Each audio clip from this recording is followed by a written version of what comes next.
Looking for something to do over the weekend? Singapore Art Week is happening now till the end of January. It's a premier visual art season and a vital meeting point for global art communities. UrbanWire is going. Do you want to go? One of the exhibitions that caught my eye is Light Tonight. The theme this year is The Power in Us, celebrating the strength of community and the power of connections as people with different perspectives come together to create art. I'm Hui Ting, I'm the co-artistic director for Light Tonight 2026.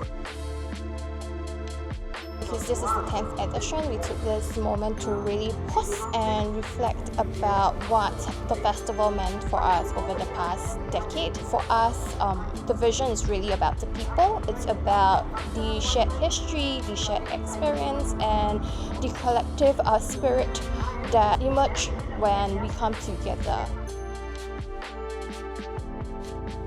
It's really about collective agency, everything from collaboration, the communities, and that's why you will see that at the center of this festival is really partnerships and the collaboration that we have. You can see this through the artworks that we put out involving communities in the creation of the works.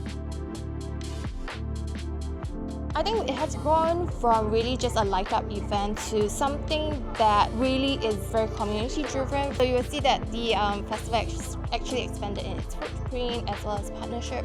So this year, besides the civic district partners, we've also expanded into shopping malls where we work with different artists to put up artworks as well as programs. So really we are trying to bring art to where people are already at. We hope that they really feel connected to the artworks, to the city as well as to one another after experiencing the festival. My name is Wendy. I am from the art collective Grimis Art based in Kuala Lumpur, Malaysia. It's based on a publication that we did in 2023 with our co-artist Yong Suk Choi. It's titled In Every Bite of the Emperor. So the art direction is based on that publication. The sketching style, why we chose that style is because we didn't want it to be too realistic, like just to let audience to have the space to interpret the artwork, to bring out the story in a softer way.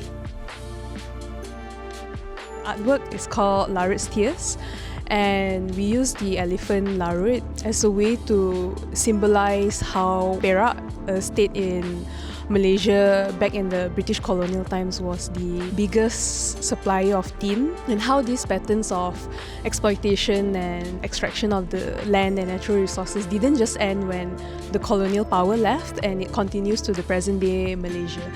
And we want the audience, like when they watch it, to actually question and rethink their relationship to the land, to the environment, and how we can collectively come together as a community to basically, think about how we want our future to be. We want them to go towards the direction that is based on care and kinship, and to think of the well-being of the community as a whole. Yeah.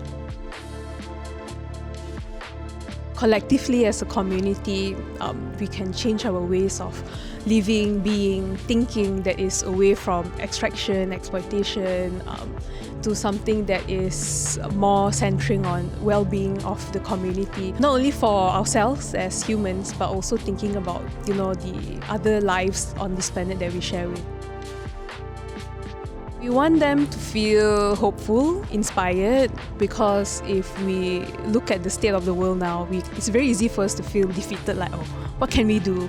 Like, I'm only one person. Actually, we do have the collective power to shift narratives, to shift decision power, one that centers all of us in everything that we do. Yeah. Another exhibition that really amused me is The Last Tree Was a Building. 4 large inflatable monkey sculptures on rooftops, these playful yet contemplative figures invite visitors to look up and reflect on layered histories, shifting ecologies, and imagine futures of the urban landscape. Well, I think the artist just loves monkeys. Hi, my name is Ans. I came from the street art, urban art, graffiti crew called the Rascals. These are little monkeys that I created. For this series, it's inspired by the news where the monkeys invade HDBs in Punggol and stuff like that. Then I start to think back, hey, I think it's this really interesting point of view where the nature takes over the urban landscape. There's a rule in graffiti is that we have to go bigger every time we do, and then eventually I'm evolving from out of the walls to giant installations. I would love to go as big as many monkeys as I can. So go big or go home.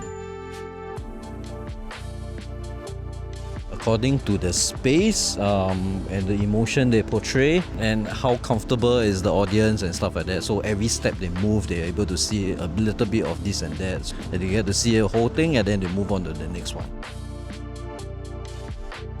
I think it's all purely happiness, man. Have fun, Instagram that thing, and then have fun with it. I think that's the key thing. Those are just two out of the many exhibitions featured during Singapore Art Week. As Singapore Art Week unfolds across the city, it becomes more than a celebration of art.